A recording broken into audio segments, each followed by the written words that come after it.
a crise. Então, assim, nós trabalhamos com a série de mensagens. Nós iniciamos semana passada. Pedi a Jackson aqui que me ajudar aqui nesse ar-condicionado. Nós começamos semana passada uma série de mensagens chamada Uma Igreja Centrada na Vontade de Deus, ok? Uma igreja centrada na vontade de Deus. E semana passada nós trabalhamos o capítulo 1, obrigado meu irmão, o capítulo 1 de Atos dos Apóstolos. Então você já pode abrir a sua Bíblia em Atos dos Apóstolos. Nós trabalhamos o capítulo 1 a partir do verso 1 até o verso de número 11. E hoje nós vamos caminhar no capítulo 2 até o verso de número 13. Atos dos Apóstolos. Você que nos visita, está aqui pela primeira vez, nós costumamos a pregar em série de mensagens. Então nesse início de ano nós estamos trabalhando os 6 primeiros capítulos de Atos dos Apóstolos, pensando nessa temática, uma igreja centrada na vontade de Deus. E hoje nós vamos trabalhar o capítulo 2, o verso de número 1 até o verso de número 13. Atos dos Apóstolos, capítulo 2, verso 1 a 13. Assim diz a palavra do Senhor: chegando o dia de Pentecoste, estavam todos reunidos num só lugar. De repente veio do céu um som, como de um vento muito forte, e encheu toda a casa na qual estavam assentados. E viram o que parecia línguas de fogo, que se separavam e pousaram sobre cada um deles. Todos ficaram cheios do Espírito Santo e começaram a falar noutras línguas, conforme o Espírito os capacitava. Havia em Jerusalém judeus, devotos a Deus, vindos de todas as nações do mundo. Ouvindo-se o som, ajuntou-se uma multidão que ficou perplexa, pois cada um os ouvia falar em sua própria língua. Verso 7. Atônitos e maravilhados, eles perguntavam: acaso não são galileus todos esses homens que estão falando? Então, como os ouvimos, cada um de nós em nossa própria língua materna? Partos, medos e elamitas, habitantes da Mesopotâmia, Judeia, Capadócia, do Ponto e da província da Ásia, Frígia e Panfilha, Egito e das partes da Líbia próximas a Cirene, visitantes vindos de Roma, tanto judeus como convertidos ao judaísmo, cretenses e árabes, nós os ouvimos declarar as maravilhas de Deus em nossa própria língua. Atônitos e perplexos, todos perguntavam uns aos outros: que significa isso? Alguns todavia zombavam deles e diziam: eles beberam vinho demais. Podem se assentar em Cristo Jesus. Meus queridos, uma igreja centrada na vontade de Deus, e hoje nós vamos trabalhar a questão da capacitação do Espírito Santo. Antes disso, nós temos em mente que essa série de mensagens tem por objetivo traçar para nós quais são as características de uma igreja que está centrada na vontade de Deus, de uma igreja que é cheia do Espírito Santo. E quando nós olhamos para o nosso contexto evangélico, para o nosso contexto chamado gospel, nós podemos encontrar igrejas que se dizem igrejas cheias do Espírito Santo, que se dizem igrejas de Cristo, mas na verdade demonstram identidades, características que fogem das Escrituras. Por exemplo, para muitos evangélicos dos nossos dias, igreja, preste bem atenção, igreja é uma organização reunida em um prédio e que realiza um conjunto de programas, de eventos e encontros. Então, para muitas pessoas, igreja é um prédio, igreja é uma construção, igreja é um lugar físico onde pessoas se reúnem para quê? Para fazerem programações, para fazerem eventos, para fazerem encontros, os quais ocupam apenas um número pequeno de membros, enquanto a maior parte da igreja se torna consumidora em assistir e avaliar esses programas. Então, muitas igrejas você vai perceber que são muitas programações, são muitos eventos, e todos eles voltados para dentro, e esses eventos e essas programações apenas alcançam poucos membros. São poucas as pessoas que estão liderando, são poucas as pessoas que estão servindo, as demais pessoas entendem, não, eu sou apenas um frequentador, eu sou apenas um membro, eu vou chegar, eu vou entrar, eu vou ouvir uma boa música, eu vou ouvir uma boa reflexão, eu vou ter uma programação bacana, e eu vou para casa e nada muda. Para muitas pessoas, igreja é isso. E quais são algumas características dessa pseudo ou dessa falsa igreja que nós vemos alastrar no território brasileiro? Primeiro, uma das características dessa falsa igreja é a centralidade na vida da igreja, do templo e no domingo. Se eu quero exercer a minha espiritualidade, eu só exerço dentro do templo. Eu busco a Deus dentro do templo, eu adoro a Deus dentro do templo e geralmente, na maioria das vezes, no domingo. Então, de segunda a sábado, eu vivo a minha vida conforme eu quero. Eu vivo a minha vida completamente desconectada do que Cristo quer fazer em mim e do que Cristo quer fazer através de mim. Então, domingo eu venho para a igreja e aqui eu canto alguns cânticos espirituais, ouço alguma reflexão da palavra e pronto. São pessoas que resumem a sua vida espiritual no espaço culto-templo. Segunda característica, produção de programas como principal tarefa da liderança. Então a liderança dessas igrejas acham que a igreja está cheia do poder de Deus, de que a igreja está cheia do Espírito Santo, quanto mais programações ela tiver. Então quanto mais eu encher a agenda dos crentes, a programação das igrejas, para que os crentes venham para os cultos, para que os crentes venham para a igreja, e eu faço programações, e eu trago cantores famosos, e eu trago pregadores famosos, e eu convido vários crentes, eu encho o templo, aí essa igreja está boa, a igreja está cheia do poder de Deus. Terceiro, membros com pouquíssimo envolvimento. São pessoas que se dizem membros de uma comunidade cristã, são pessoas que se dizem discípulos de Cristo, mas elas têm pouquíssimo envolvimento dentro da comunidade. Elas não conseguem servir nenhum ministério. Elas não se identificam com nenhum ministério. Eu não sei ainda o meu dom, eu não sei qual é a minha vocação. Talvez será que a gente não sabe a nossa vocação, o nosso dom, porque a gente não tomou o primeiro passo de começar a servir em qualquer ministério, até Deus revelar para nós. Mas nessas comunidades, pouquíssimas pessoas se envolvem. Quarto lugar, o exercício dos dons para essas pessoas é exclusivo para quem ocupa cargos. Então quem tem dons espirituais são a liderança da igreja, são os líderes de louvor, são os líderes do grupo das mulheres, é o líder do grupo dos homens, é o pastor, é o missionário. Essas pessoas têm dom, eu não. Eu sou um simples discípulo, eu sou um simples membro, eu não tenho dom nenhum. Quinto lugar, para essas igrejas, para muitos cristãos, infelizmente, evangelização é a ação única e exclusiva de convidar pessoas para vir para a igreja. Eu estou evangelizando, como, meu irmão? Eu estou chamando as pessoas para vir para a igreja. Isso é evangelização? Não simplesmente.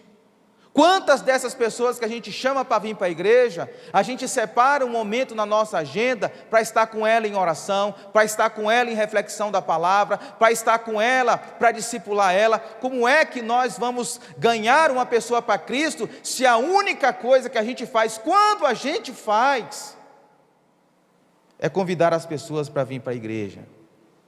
Isso não é evangelização não, meu irmão. Evangelização é você separar um espaço na sua agenda e pensar, eu vou investir no meu colega de trabalho, ele não é cristão, ele não conhece a Cristo, eu vou abrir um espaço na minha agenda para sentar com ele, para abrir a Bíblia com ele, para orar com ele, para estar com ele, para caminhar com ele. Isso se chama evangelização discipuladora, é um dos princípios da igreja multiplicadora. Sexto lugar, uma das características dessa falsa igreja é que ela valoriza mais o ter do que o ser. Então são líderes que acham que se nós tivermos um templo bonito, muitas pessoas sentadas nos nossos bancos da nossa igreja, a igreja está boa, a igreja está sendo cheia do poder de Deus. Não, simplesmente. A igreja de Laodiceia tinha um templo suntuoso. A igreja de Laodiceia tinha muitos membros. Mas Jesus disse que ele vomitava a igreja de Laodiceia. A igreja de Esmirna, por outro lado, era pobre, era simples, talvez não tinha nenhum lugar para se reunir. E Jesus chega para essa igreja e diz: você é pobre, mas para mim você é rica. Nem sempre o ter tem a ver com ser. E sétimo lugar, para muitas dessas igrejas, quando a gente ouve a palavra discipulado, eu vou discipular alguém, as pessoas logo pensam: é um novo convertido. Quem disse que somente novos convertidos precisam de discipulado? Discipulado é a ação de você sentar com a pessoa e caminhar com ela em oração, em reflexão da palavra, formando a imagem de Cristo nessa pessoa. Tem muitas pessoas que têm anos na igreja e continuam ainda afundadas nos seus erros, nos seus pecados, necessitando de um discipulado, necessitando de um acompanhamento. E isso é responsabilidade nossa enquanto discípulos de Cristo, identificar essas pessoas e chamar essas pessoas para perto, para juntos nós construirmos a imagem de Cristo nela em nós. Isso é discipulado. Não é somente para novos convertidos, mas para nós que já temos um lastro de tempo com Cristo. O pastor americano Charles Swindoll, no seu livro Igreja Desviada, ele escreve dizendo o seguinte: a razão de nossa existência como comunidade cristã pode de alguma forma se perder em meio à correria moderna e às prioridades confusas. Isso acontece o tempo todo. A igreja passa a se concentrar em construções e programas, cadeiras estofadas e estacionamentos. Se não tomarmos cuidado, a distração nos levará a negligenciar as coisas mais importantes. Quando isso ocorre, nossos valores, nosso propósito e nossos objetivos desaparecem. Quando a igreja começa a se preocupar mais com coisas, mais com programações, mais com eventos, mais com construções, mais com encontrões, nós podemos nos distrair com essas coisas e perdemos o propósito de Deus para a igreja, que é fazer discípulos de todas as nações. Semana passada nós falamos que uma das primeiras características de uma igreja centrada na voz de Deus, na vontade de Deus, é uma igreja que tem consciência da sua missão. Atos 1, verso 8 diz: mas recebereis poder, poder espiritual, não poder humano, poder espiritual, quando vocês receberem o Espírito Santo de Deus. Para que, Jesus? Para que esse poder? Para que tanto poder dado pelo Espírito Santo? Para que vocês sejam as minhas testemunhas, para que você seja a minha testemunha no local onde você trabalha, para que você seja a minha testemunha na universidade onde você estuda, para que você seja a minha testemunha na rua onde você mora, para que você seja testemunha na repartição pública que você trabalha, para que você seja testemunha onde eu te enviar. Vocês têm o poder do Espírito. Uma igreja centrada na vontade de Deus, ela tem consciência do porquê da sua existência. E muito mais do que consciência, ela se engaja, ela veste a camisa. Ela diz como o profeta Isaías: eis-me aqui, Senhor, envia-me a mim.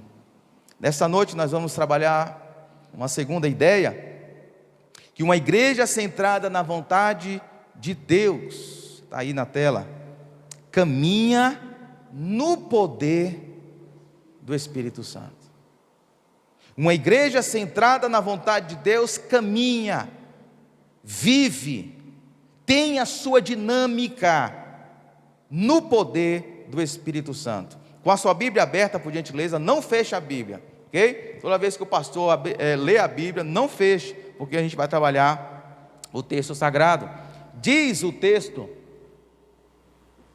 que nós acabamos de ler: chegando o dia de Pentecoste, verso 1, o que é esse negócio de Pentecoste ou dia de Pentecoste? Será que tem a ver com os pentecostais? Será que tem a ver com as igrejas, a Assembleia de Deus? Não, o dia de Pentecoste ou festa de Pentecoste era o 50º dia depois da Páscoa. Essa festa de Pentecoste era uma festa super importante na caminhada histórica de Israel, e era uma festa que comemorava a colheita dos primeiros frutos do trigo. E eles se reuniam para celebrar a bênção de Deus pela colheita. Era uma festa que acontecia 50 dias após a Páscoa. Nos dias de Jesus, além dos judeus se reunirem, judeus de todas as reuniões iam para Jerusalém celebrar essa festa, eles se reuniam nos dias de Jesus também para celebrar a entrega da lei nas mãos de Moisés para o povo. Era uma renovação de aliança do povo para com Deus, porque os judeus acreditavam que Moisés havia recebido as leis 50 dias depois da celebração da Páscoa. E o texto está dizendo que chegando o dia de Pentecoste, verso de número 1 ainda, estavam todos reunidos, aonde? Num só lugar. E a pergunta que eu faço é: estavam reunidos quem? Se você observar comigo o capítulo 1, verso de número 15, de Atos dos Apóstolos, o autor sagrado diz que naqueles dias, Pedro, Atos 1,15, diz: naqueles dias, Pedro levantou-se entre os irmãos, um grupo de quantas pessoas? 120 pessoas. Às vezes quando a gente lê essa passagem meio que apressadamente, a gente pensa, não, foram só os 12 que receberam o Espírito Santo. Não. O texto está dizendo que eles estavam reunidos, e o número daqueles que estavam reunidos era de 120 pessoas, homens e mulheres estavam reunidos. E aí, esses irmãos estavam reunidos por quê? Porque eles estavam esperando o revestimento do Espírito Santo. Por que, pastor, eles estavam esperando o revestimento do Espírito Santo? Porque foi justamente isso que Jesus mandou eles fazerem.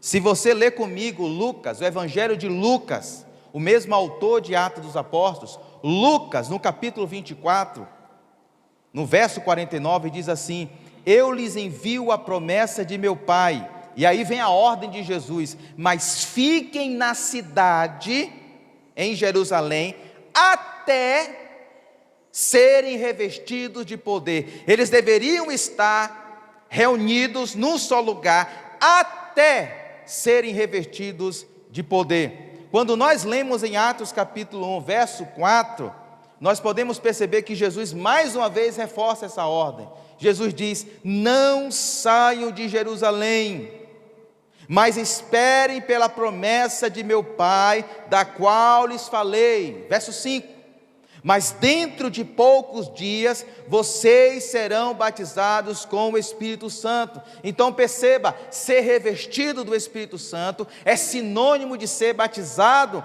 com o Espírito Santo. Agora vai com o verso 8, o texto clássico da semana passada: mas receberão poder quando o Espírito Santo descer sobre vocês. Qual é a orientação de Jesus para a igreja aqui, meus queridos? Em primeiro lugar, Jesus está orientando o seguinte: que no futuro breve, Jesus não diz quando seria, Jesus não marca data, Jesus não diz qual é o dia que o Espírito Santo vai descer. Jesus está dizendo simplesmente que no futuro breve, aquele grupo de discípulos seria revestido e batizado com o Espírito Santo. Enquanto isso não acontecia, enquanto aqueles irmãos não eram revestidos com o Espírito Santo, o que eles tinham que fazer? Eles tinham que esperar, para só então depois começar a missão. Enquanto o Espírito Santo não descer sobre os discípulos, não dá para começar a missão. Enquanto o Espírito Santo não revestiu a igreja de poder, não dá para começar a missão. E qual foi a resposta que os discípulos deram à ordem de Jesus? Duas. A primeira Obediência, porque o texto que nós lemos diz que no dia do Pentecoste eles estavam onde? Estavam reunidos. Eles não estavam no espaço público de Jerusalém, eles estavam trancados no cenáculo. Você se lembra quando a gente passou pelo período de quarentena? Que a gente tinha um toque de recolher, que a gente não podia sair? Os discípulos estavam em toque de recolher. Jesus falou: olha, vocês têm que ficar de quarentena aí, vocês têm que esperar, vocês não podem sair pregando por aí não, vocês não podem sair evangelizando aí não. Por quê, Jesus? Porque o Espírito Santo não desceu ainda. E o texto diz que eles obedeceram essa ordem de Jesus, porque eles estavam reunidos. E qual foi a segunda resposta dos discípulos? Oração. Lê comigo Atos capítulo 1, verso 14 aí, vizinho aí da passagem nossa. Diz o texto sagrado que todos eles, não foi apenas os 12, mas os 120, todos eles, se reuniam sempre, em quê? Em oração, com as mulheres, inclusive Maria, mãe de Jesus, e com os irmãos dele. Perceba, não são as mulheres somente que oram, não são apenas os homens, os apóstolos somente que oram, todos os 120 discípulos de Cristo, eles se reuniam sempre em oração, orando pelo quê? Orando pela descida do Espírito Santo de Deus, meus irmãos. Eu entendo que a obediência à voz de Cristo e a dependência à oração são os dois pré-requisitos para que uma igreja seja cheia do poder do Espírito Santo. Não dá para a Igreja Batista da Graça ser cheia do Espírito Santo, não dá para o pastor Daniel ser cheio do Espírito Santo, se eu não obedeço às ordens de Cristo e se eu não busco esse revestimento em oração. A gente pode gritar, a gente pode espernear, mas se a gente ignora a ordem de Cristo, os princípios de Cristo, a palavra de Cristo, os imperativos de Cristo, se a gente não curva os nossos joelhos em demonstração de dependência do poder de Deus, a gente jamais vai conseguir cumprir a missão de Deus na história. Espanta-me o fato de que, às vezes, nós até afirmamos que nós somos cheios do Espírito Santo, que nós somos cheios de poder, mas nós não conseguimos cumprir a ordem de Jesus, não conseguimos obedecer a Jesus, não somos obedientes e não buscamos a presença de Cristo em oração. Que enchimento é esse, meus amados? Que poder é esse? O fato da igreja se render, desculpe, o fato, desculpe, irmão.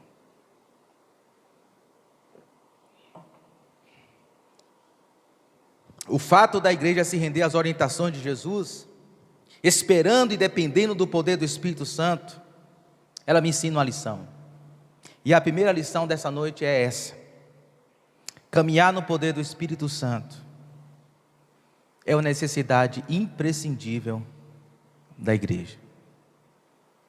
A primeira lição dessa noite é essa: caminhar no poder do Espírito Santo é uma necessidade imprescindível, que eu não posso abrir mão na minha caminhada com o Senhor. Os discípulos sabiam disso, tanto é que eles obedecem a ordem de Jesus, e eles não saem do cenáculo, enquanto o Espírito Santo descesse sobre eles. Um certo pastor, John Stott, falecido, ele escreve dizendo o seguinte: não pode haver vida sem o doador da vida, nem entendimento sem o Espírito Santo da verdade, nem comunhão sem a unidade do Espírito, nem caráter semelhante a Cristo sem o fruto do Espírito, nem testemunho efetivo sem o poder do Espírito. Assim como o corpo sem respiração é um cadáver, a igreja sem o Espírito Santo está morta. A presença do Espírito Santo nas nossas vidas é imprescindível. De repente, o verso 2, veja aí comigo na sua Bíblia. Enquanto eles estavam reunidos, o texto diz, de repente, sem mandar aviso prévio, sem mandar nenhum anjo avisando, olha, é agora que vocês serão batizados. De repente, diz o texto, veio do céu um som, como de um vento forte, e encheu toda a casa na qual estavam assentados, e viram o que pareciam línguas de fogo, que se separavam e pousaram sobre cada um deles. Verso 4, todos eles, ou todos, ficaram cheios do Espírito Santo. Grave bem isso aí, todos ficaram cheios. Todos os 120 ficaram cheios do Espírito Santo e começaram a falar em outras línguas, conforme o Espírito os capacitava. Que línguas são essas? Talvez você esteja perguntando. Essas línguas aqui do capítulo 2 não são as mesmas línguas que nós hoje, ou desde a época do apóstolo Paulo, existe. São línguas na época do apóstolo Paulo, depois do apóstolo Paulo orientando a 1 Coríntios, as línguas de 1 Coríntios são línguas que necessitam do dom de interpretação. Essas línguas aqui de Atos 2 são línguas nacionais, são línguas de idiomas nacionais. Tanto é, você vai ver na história, que aquelas pessoas que moravam em outras regiões, que falavam outros idiomas, eles conseguiam entender, mesmo sem ter o dom do Espírito de interpretação. Então essas línguas aqui são diferentes das línguas de 1 Coríntios capítulo 12, capítulo 14. Essas línguas são nacionais, e o texto está dizendo que todos eles ficaram cheios do Espírito Santo. Homens e mulheres, imagine aqui, Pedro foi cheio do Espírito Santo. Pedro, que havia negado a Jesus, Pedro, que tinha um histórico de fraqueza, Pedro, que havia abandonado Jesus Cristo ali durante a noite do julgamento. Tomé é cheio do Espírito Santo. Quem é Tomé? Tomé é aquele que duvidou da ressurreição de Cristo. Tomé é aquele que não tem uma fé assim tão forte. Ele é duvidoso, ele é incrédulo, mas ele é cheio do Espírito Santo. Quem é que mais recebe o Espírito Santo? Mateus, um ex-publicano, aquele que era de linha política da direita, ele recebe o Espírito Santo. Quem mais recebe o Espírito Santo? Simão, o Zelote, aquele que era de linha esquerda, politicamente falando. Tanto aqueles que são de direita, quanto aqueles que são de esquerda, recebem o Espírito Santo de Deus. Todos eles estão cheios do Espírito Santo do Senhor, porque o Espírito Santo é para todo aquele que segue e crê em Cristo Jesus. Homens e mulheres, pessoas que têm um histórico de pecado, não são cheios do Espírito Santo, somente aqueles que são bons, porque se fossem só aqueles que são bons, ninguém receberia o Espírito Santo de Deus. Todos nós temos um passado meio turvo, todos nós temos um passado nebuloso, todos nós temos um passado de pecado, de erros. A nossa fé não é assim tão linear, né? A nossa fé é meio que alternativa, uma hora a gente está bem, outra hora a gente está mal, mas o texto está dizendo que todos eles, homens e mulheres, receberam o Espírito Santo de Deus. Isso para se cumprir o que profeta Joel, no capítulo 2, Joel profetizou cerca de 800 anos antes de Cristo. Joel capítulo 2, verso 28 a 29, diz o seguinte: e depois disso derramarei do meu Espírito sobre todos os povos, sobre homens, sobre mulheres, sobre jovens, sobre idosos, sobre palmeirenses, sobre flamenguistas, sobre bolsonaristas, sobre lulistas. Todos eles vão receber o Espírito Santo de Deus. Basta crer, basta se render ao Evangelho da salvação, e você será cheio do Espírito Santo, para que você faça missão. Todos ficaram cheios do Espírito Santo. e todos ficaram capacitados pelo Espírito. Não é isso que diz aí o final do verso 4? Vê aí se não está na sua Bíblia. Todos ficaram cheios do Espírito Santo e começaram a falar em outras línguas, conforme o Espírito os capacitava. Nenhum de nós é capaz de fazer a obra de Deus, ninguém. Uma pessoa pode estudar na maior universidade de teologia, pode estudar todos os livros de teologia, pode conhecer a Bíblia de capa a capa, pode ter muito conhecimento, pode ter diplomas, pode ter intelecto, pode ter conhecimento, mas se essa pessoa não for cheia do Espírito Santo, ela não será capaz de cumprir a missão. O Espírito Santo não desce apenas sobre os doutores, ele desce sobre todos aqueles que se rendem. E quando uma pessoa se rende ao Evangelho de Jesus, perdão dos seus pecados, a cura para os seus pecados, o Espírito Santo vem e enche essa pessoa e o capacita e o dá poder para cumprir a missão de Deus na história. Você que é cheio do Espírito Santo, você é capaz, você é cheio do poder de Deus, não o seu poder, não o meu poder, mas o poder que vem do alto, o poder que vem de Deus, e é o poder que nos capacita, meus irmãos, a cumprirmos o nosso chamado. Não dá para vivermos o propósito de Deus em nossas vidas e igrejas, sem estarmos, melhor dizendo, cheios e revestidos do Espírito Santo. E para isso, meus irmãos, eu acho interessante a linguagem que a Bíblia usa para o enchimento do Espírito Santo, porque uma hora fala, eles foram cheios, e outra hora diz, eles foram revestidos. Para que eu seja cheio de algo, eu preciso me esvaziar de outras realidades.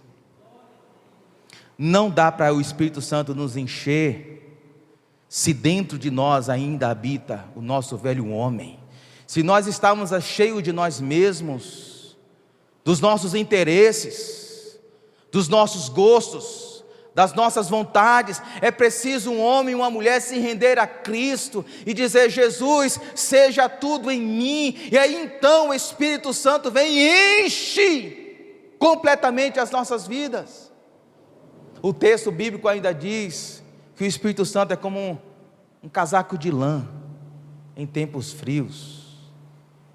Ele diz, a igreja, os discípulos, eles foram revestidos. Revestir é você se despir de algo, de uma roupagem velha, para receber novas vestes.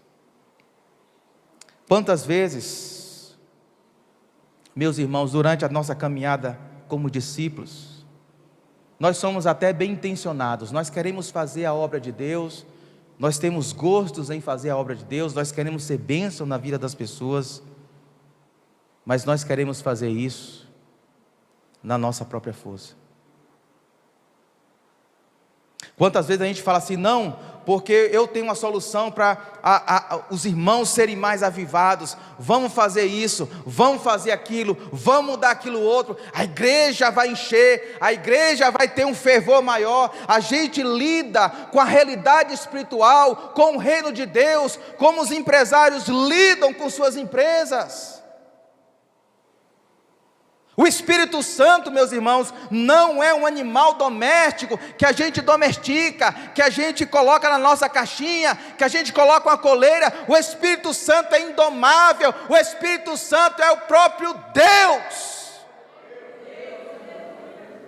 E se Ele não fazer, se Ele não aquecer os nossos corações, se Ele não encher a sua vida de poder, de graça, a ponto de você falar assim, Senhor, eu quero que a minha vida seja uma bênção, uma fonte de vida, eu quero que a minha vida seja sal, eu quero que a minha vida seja luz, eu quero ser um instrumento do Senhor, para alcançar os meus colegas, para alcançar os meus vizinhos, para alcançar os meus familiares. Sem o Espírito Santo de Deus, a gente não faz nada, a gente não muda ninguém, a gente não converte ninguém, somente o Espírito Santo faz isso. Por isso, repito, Caminhar no poder do Espírito Santo é depender, é uma necessidade imprescindível da igreja.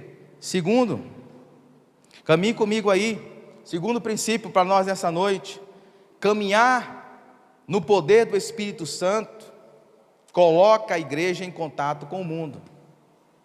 Se o Espírito Santo é uma necessidade imprescindível para nós, quando o Espírito Santo vem sobre nós, ele nos coloca em contato com o mundo. Veja comigo que quando tanto Lucas quanto outras partes das Escrituras descreve a missão da igreja, sempre é uma ação de dentro para fora.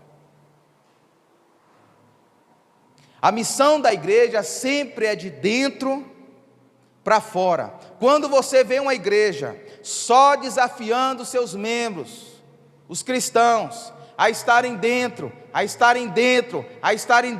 a participar dos encontrões, a participar dos louvorzões, a participar das conferências, a participar dos cultos, a participar das tardes da bênção, sempre para dentro, desconfie se de fato essa igreja está no centro da vontade de Deus, porque o movimento que a gente vê em Atos é de alguém que está dentro do cenáculo, trancado no cenáculo, para a praça pública de Jerusalém. Esse é o movimento, é de dentro para fora. Quando Jesus diz lá em Atos 1:8, mas receberão poder quando o Espírito Santo descer sobre vocês, e serão minhas testemunhas aonde? Em Jerusalém, em toda a Judéia, Samaria e até os confins da terra. Perceba, é um movimento de dentro para fora, é um movimento gradual, é de Jerusalém, passando pela Judéia, passando por Samaria, até os confins da terra, que nesta época aqui, confins da terra, é o império, é Roma, a capital do império. Fato é que quando você termina de ler o livro de Atos dos Apóstolos, aonde é que termina o livro de Atos dos Apóstolos? Paulo preso aonde? Em Roma. Ele está em Roma, porque Lucas quer dizer, olha, o evangelho chegou aos confins da terra, chegou lá. Agora veja comigo, que os discípulos, eles estão, é justamente esse movimento que acontece com os discípulos, porque eles estão 50 dias trancados. Eles não sabem quando é que Jesus vai batizá-los com o Espírito, porque Jesus não falou o dia. Eles não sabem, eles só estão orando, eles só estão esperando, e de repente vem o Espírito Santo de Deus, e aí eles saem, cheios do poder do Espírito Santo. Para onde eles saem? Eles saem para o pátio do templo, eles saem do cenáculo, ele sai do anonimato, ele sai do ambiente privado e vai para o ambiente público. Eles vão para o pátio do templo. E eles vão com o quê? Eles vão com uma mensagem. Eles vão como? Eles vão no poder do Espírito Santo de Deus. E diz o texto no verso de número 5 de Atos capítulo 2.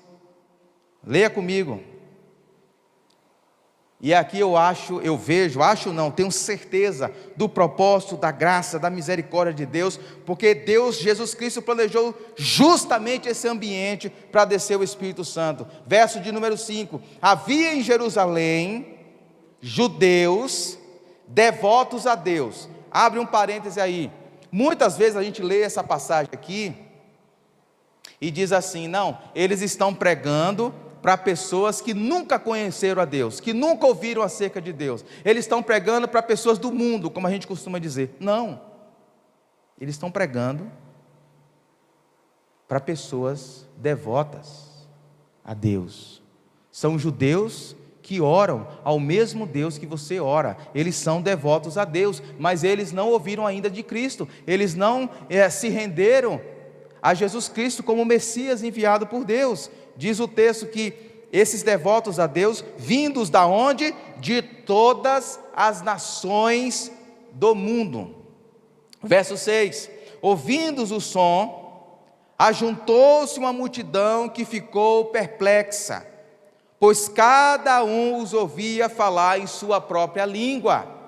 Ou seja, são judeus que desde a época do cativeiro babilônico, você se lembra, século 7 antes de Cristo, eles foram dispersos.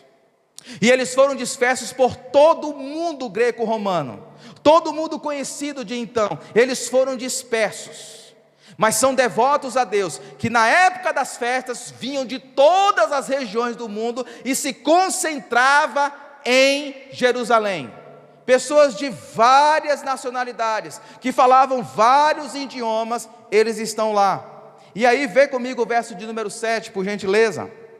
Porque Lucas continua a narrativa dizendo: atônitos e maravilhados, eles perguntavam: acaso não são galileus todos esses homens que estão falando? Então como os ouvimos cada um de nós em nossa própria língua materna? Verso de número 9: partos, medos e elamitas, habitantes da Mesopotâmia. Grave essas expressões, partos, medos e elamitas e habitantes da Mesopotâmia são habitantes do extremo leste, países que a gente conhece como Irã, como Iraque, no extremo leste. Veja comigo, continua: Judeia, Capadócia, Ponto, província da Ásia, Frígia e Panfilha. Gente, você é conhecedor da palavra de Deus, você vai perceber o seguinte: qual é a região aqui, narrada em Atos dos Apóstolos, que mais vai florescer o Evangelho? Nessa região aqui, que é a atual Turquia, Capadócia, Ponto, província da Ásia, Frígia e Panfilha. Os apóstolos se espalham nessas regiões, e tem gente dessas regiões lá. Continue comigo, verso 10: Egito e das partes da Líbia, próximas a Cirene, visitantes vindos de Roma. Egito, partes da Líbia e próximas a Cirene, é o norte da África. Tem gente do leste, tem gente da Ásia, tem gente da África, e aí o verso 10 termina com gente de Roma, Europa. Você tem o extremo oriente, você tem a região asiática, você tem o norte da África, você tem a Europa, gente de todo lugar. Verso 11, continue comigo: tanto judeus como convertidos ao judaísmo. Quem são esses convertidos ao judaísmo? São gentios que não são judeus, mas que são praticantes da religião judaica, que adoram a Deus, cretenses e árabes. Nós os ouvimos declarar o que, meus irmãos? Qual era a mensagem que essas outras línguas falavam? As maravilhas de Deus em nossa própria língua. Qual era a mensagem que os discípulos, que os 120, em outras línguas, falavam no pátio do templo? As maravilhas de Deus, a graça de Deus, as misericórdias de Deus, a glória de Deus, o poder de Deus, a soberania de Deus. Eles falavam isso em outras línguas, e essas pessoas estão ouvindo. E aqui eu percebo um propósito, meus queridos, porque as línguas, o batismo, o revestimento do Espírito Santo veio justamente quando tinha gente de toda a região concentrada em Jerusalém. Eu vejo um propósito de Deus, e o propósito é mostrar para a igreja que a sua missão se dá em contato com o mundo. A missão da igreja se dá em contato com o seu colega de trabalho que não serve a Deus. A missão da igreja se dá em contato com o seu colega de faculdade, de universidade, que nunca ouviu falar de Jesus Cristo e que não conhece nada de Bíblia.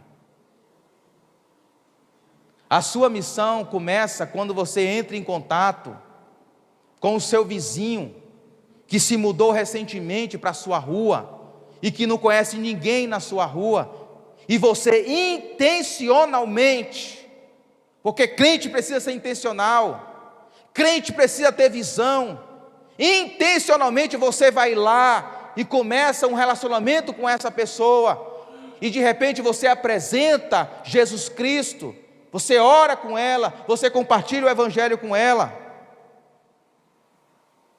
Mostrar para a igreja que sua missão se dá em contato com o mundo, com os de fora, e deve alcançar todos os povos, todas as nações, todas as línguas, todas as raças, todos os gêneros, todas as classes sociais, para que a bênção de Deus, da salvação de Cristo Jesus, alcance o maior número de pessoas. Essa é a nossa missão. Às vezes, quando uma pessoa se torna cristão, sabe o que é que ela faz? A primeira coisa, ela é cortar as amizades com quem não é cristã. A primeira coisa que ela faz é essa. Sai bloqueando meio mundo. É claro que existem pessoas que a gente conhecia antes de Cristo, que não dá mais para caminhar com ela, porque senão ela vai assim nos influenciar negativamente. Mas quem disse que eu tenho que cortar todas as amizades? Quem disse que Deus não quer justamente que eu volte, como Ele fez com Zaqueu, salvando Zaqueu, e diz: agora você volte para a repartição pública, que você é o chefe, Zaqueu, e fale do amor de Jesus por você.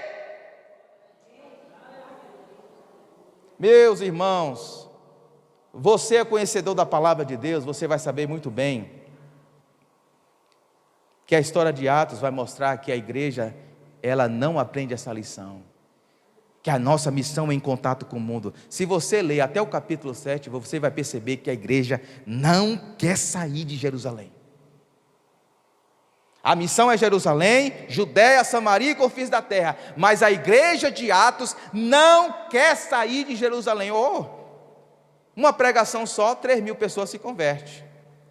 Outra pregação, 5.000, olha que bacana, já pensou? 2 cultos aqui, um apelo, 3.000, outro apelo, 5.000, bom, vamos construir um templo, vamos acomodar todas essas 8.000 pessoas, vai ter sustento, vai ter oferta suficiente, a gente faz um ambiente bem gostoso, bota um ar-condicionado, uns bancos bem confortáveis, a gente fica aqui só mantendo. Para que se preocupar com o resto?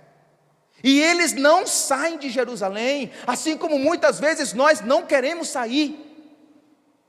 Muitas vezes nós não queremos sair na direção do nosso vizinho, não queremos sair na direção do nosso cliente, não queremos sair na direção do nosso colega de trabalho, não queremos sair na direção dos nossos familiares, não queremos sair da nossa zona de conforto, até o dia, Atos capítulo 8, depois você confere lá, que Deus permite uma perseguição. Ei, Jesus!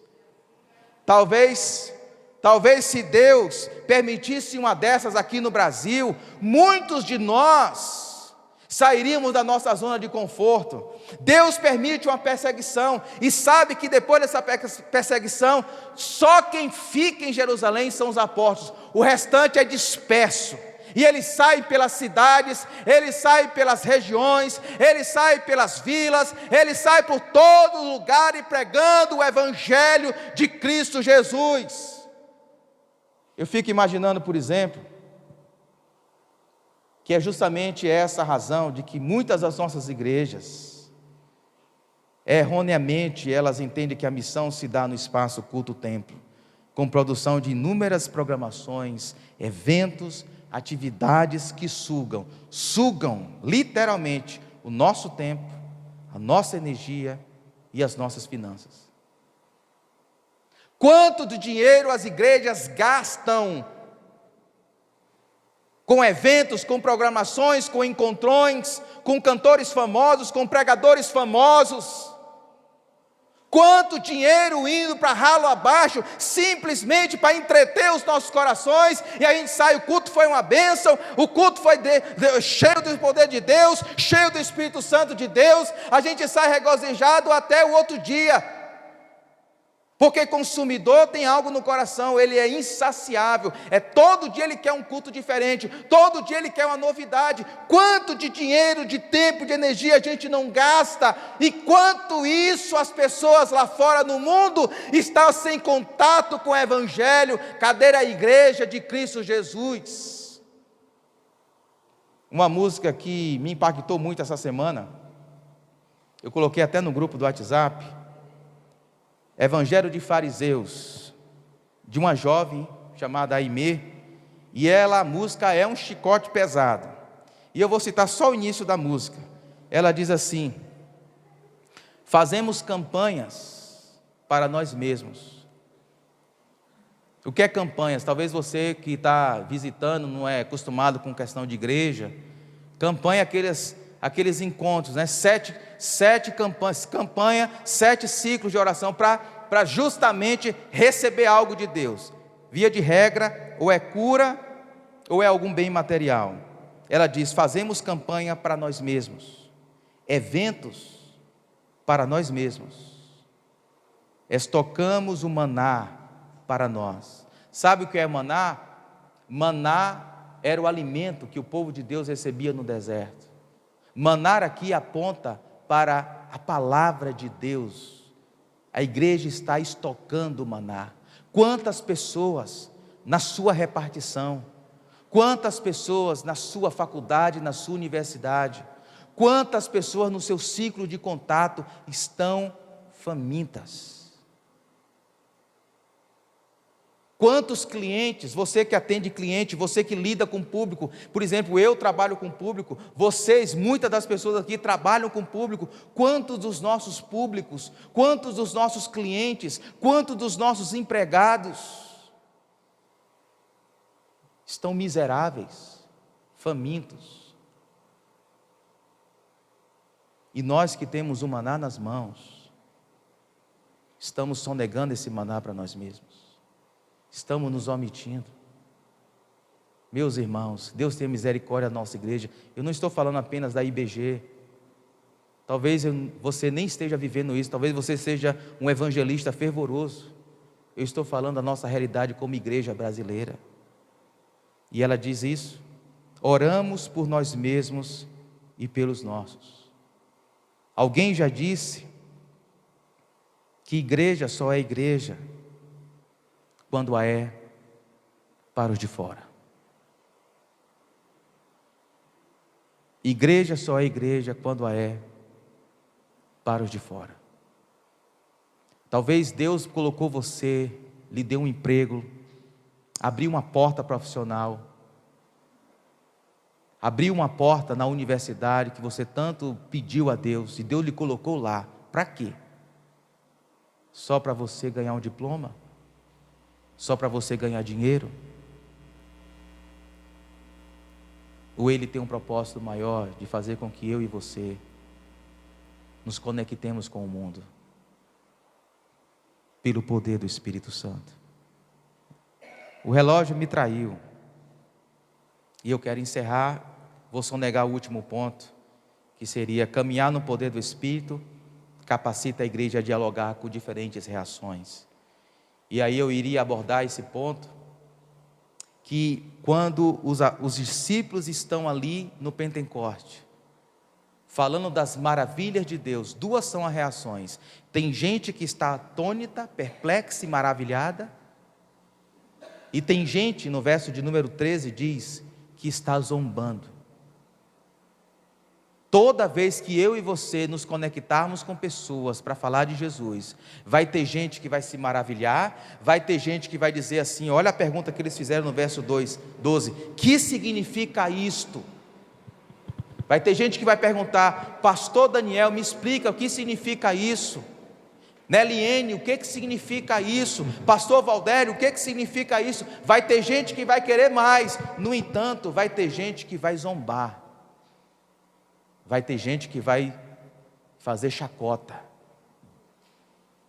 Mas não importa. O importante é que a gente persevere na missão. Eu quero terminar dizendo que a Igreja Batista da Graça precisa ser, a cada dia, uma igreja centrada na vontade de Deus. E uma igreja centrada na vontade de Deus tem consciência da sua missão e caminha no poder do Espírito Santo. Para a nossa reflexão nessa noite, meus amados, eu gostaria que você pensasse nessas perguntas que eu vou fazer. Ao longo da sua jornada como cristão, você tem buscado ardentemente ser mais cheio do Espírito Santo? Esse é o tema da sua oração? É isso que você tem buscado? A sua agenda de oração diz que você quer ser mais cheio do Espírito Santo, ter mais poder do alto? Em segundo, ao longo da sua jornada como cristão, você tem percebido pessoas, lugares, ambientes em que o Espírito Santo deseja que você se conecte para testemunhar de Cristo? Às vezes a gente acha que é coincidência. Encontrei uma pessoa que eu nunca mais tinha visto, é coincidência. Deus não trabalha com coincidência. Deus trabalha com propósito. E Ele quer que eu e você, no poder do Espírito, nos conectemos com essas pessoas. Talvez nessa noite você tenha que ir para casa e pensar: meu Deus, quem são as pessoas que o Senhor quer, deseja que eu me mova agora? Quem é aquela vizinha, Senhor? Aquele colega de trabalho que às vezes desabafa para mim e eu perco a oportunidade de apresentar a Cristo, de caminhar com Ele, de chamar Ele para tomar um café na minha casa e compartilhar do amor de Jesus. Vamos orar, meus queridos?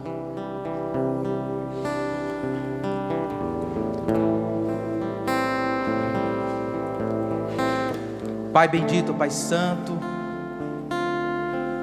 nessa noite nós queremos Te louvar, Te bendizer pela presença do Espírito Santo nas nossas vidas.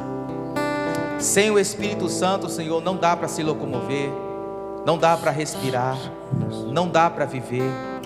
Sem o Espírito Santo a gente não vai conseguir cumprir a missão. Sem o Espírito Santo nós somos fracos, vulneráveis, débeis, completamente impotentes para lidar com as forças demoníacas. A presença do Espírito Santo é uma necessidade gritante nas nossas vidas, é uma necessidade real, é uma necessidade imprescindível, é uma necessidade inegociável.